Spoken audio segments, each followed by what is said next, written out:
तुम्हारा 70% काम अब हो चुका है। एनसेट से hard step by step approach बतानी है। 6 पिलर्स ऑफ इंटरव्यू सक्सेस, एआई इंटरव्यूज। अगर तुम ये वीडियो देख रहे हो तो you have probably cleared Scaler NSET, so congratulations, तुम्हारा 70% काम अब हो चुका है and interview is just the easier part which is left. But if you're still left with the exam, don't worry. Do check out my video on how to crack Scalar NCET, where I go into the very depths of the Scalar exam and share a lot of resources which helped me and a lot of my peers to crack the exam. So the interview is divided into two parts: maths and logical reasoning section and the dreams and aspirations section. And this year they have something called the AI interviews.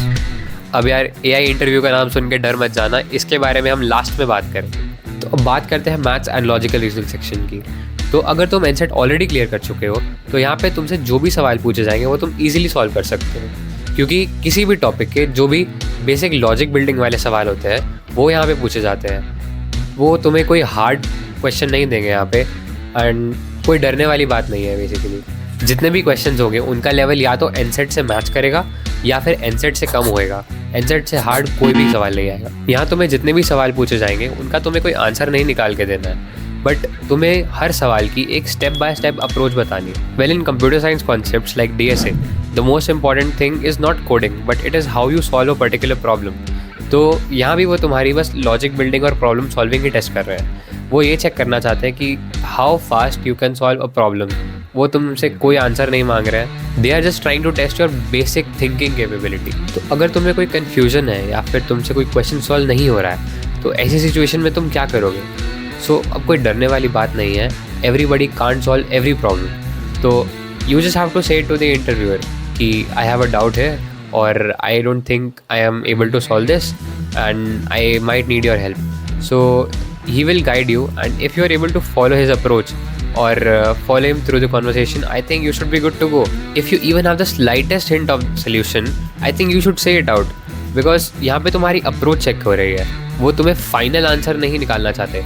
अगर if एक problem में 5 steps है और उसमें से तुम्हारे 2 या 3 भी सही हैं तो I think that is considered correct only. So let's come to the dreams and aspiration section, and यहाँ पे I am going to tell you the 6 pillars of interview success which I followed, everyone around me followed, and these are not just Scalar interview specific. If you're giving any interview in your life, you just follow these rules and I think you'll outshine among the whole crowd. Confidence. अब यार ये चाहे तुम्हारी life का पहला interview क्यों ना हो, अगर तुम ये सोचो कि ये तुम्हारे बाएं हाथ का खेल है तो ये सिर्फ तुम नहीं, इंटरव्यूअर भी फील करेगा। Always remember that you think you can or you think you cannot. You're always right. Your confidence is the thing जिस पे बाकी के 5 पिलर्स डिपेंड करते हैं। तो अगर तुम कॉन्फिडेंट नहीं हो तो ये तुम्हारे फेशियल एक्सप्रेशन और बोलने के तरीके से दिख जाएगा। So always put that smile on your face and be confident. Body language.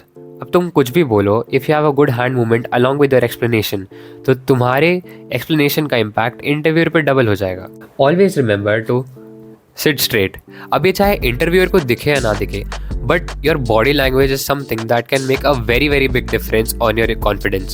अब your body language and your posture is something that shapes who you are. It defines your personality. And अगर तुम एकदम झुक के बैठे हो या फिर something, तुम्हें खुद ही फील होगा यार you're not at your maximum potential. Be precise. अब for example you are introducing yourself. अब तुम्हें हर वो चीज़ बतानी है जो तुम्हारे कैरेक्टर डेवलपमेंट में हेल्प कर रही है in front of the interviewer. For example about you, your family, your friends, your schooling and everything, your academics and तुम्हारी हर achievement। पर अब तुम्हें इन चीज़ों के इतना डिटेल्स में नहीं जाना है कि तुम्हारी बात सुनते सुनते वो इंटरव्यूअर ही बोर हो जाए। Your statement shall be precise and they should be very informative। तो इंटरव्यूअर को पता लगना चाहिए कि तुमने कुछ लाइफ में किया है, पर ऐसा नहीं कि वो तुम अपनी पूरी लाइफ स्टोरी उसे बताने लग जाओ। Show positive. अब हर किसी की लाइफ में अप्स एंड डाउन्स होते हैं, पर एक इंटरव्यू में तुम अपने डाउन्स का यूज़ करके तुम अपने अप्स को और भी एस्केलेट कैसे कर सकते हो, ये तुम्हारी स्मार्टनेस दिखाता है। अब फॉर एग्जांपल तुमने जेई दिया and it did not go very well for you. अब तुम्हें इंटरव्यूअर को जाके ये नहीं बोलना है that you failed in JEE. No, you did not fail in JEE. तुम्हें जेई से इतनी लर्निंग मिली जो किसी नॉन एस्पिरेंट को या फिर उस इंसान को जो जेई में ईजिली पास हो गया उसे नहीं मिली। You learn from your mistakes and तुम अपनी मिस्टेक्स पे अब तुम फोकस करके तुम अपने आप को इम्प्रूव करने पे फोकस कर रहे हो। हैव दी अपॉर्चुनिटी कि तुम अपने उस पर्टिकुलर फेलियर को यूज़ करके अपने सक्सेस में कन्वर्ट करो। In this interview, I believe that you should show your each and every achievement that you have. अब तुम्हारे जेई में अच्छे मार्क्स आए, बोर्ड्स में अच्छे मार्क्स आए, किसी रीजनल एग्ज़ाम में तुम्हारे बहुत अच्छे मार्क्स आए, you have to show it all. अब तुम्हें हर एग्ज़ाम के पर्टिकुलर मार्क्स नहीं बताने. हाँ, ऑब्वियसली जेई में 99% है, बोर्ड में 99% है, you can highlight that, but numbers have a lot less significance than other words. For example, तुम बोलते हो कि you could have gotten this college, you would have gotten this college, तो it shows कि यार तुम वो कॉलेज छोड़ के तुम यहाँ पे आ रहे हो. You are giving a lot of importance to this. Be a good storyteller. The way I see it is that an interview is just a curious listener who keeps asking questions about your story, and you as a writer must answer them all. Hey, here I'm not telling you to fake out your life, but just frame all the events that have happened in a better way. अब there is a reason why people watch more movies than documentaries, because वहाँ पे एक story होती है. लोग उन visuals से अपने आप को relate कर पाते हैं, वो अपने आप को उस character में डाल पाते हैं. तो अगर तुम अपनी life story या फिर कोई भी for example question पूछा, उसको एक स्टोरी में बोल पाते हो, देन इंटरव्यूअर ऑब्वियसली तुमसे रिलेट कर पाएगा. For example, there is a question, why do you want to pursue computer science? There can be two ways to answer this question. I want to pursue computer science because I love coding and want to learn more about artificial intelligence. Okay, so this has a small backstory. Back in 8th grade, I used to search the internet for all the resources that I wanted to include in my project. It used to take me a lot of time to find all these resources.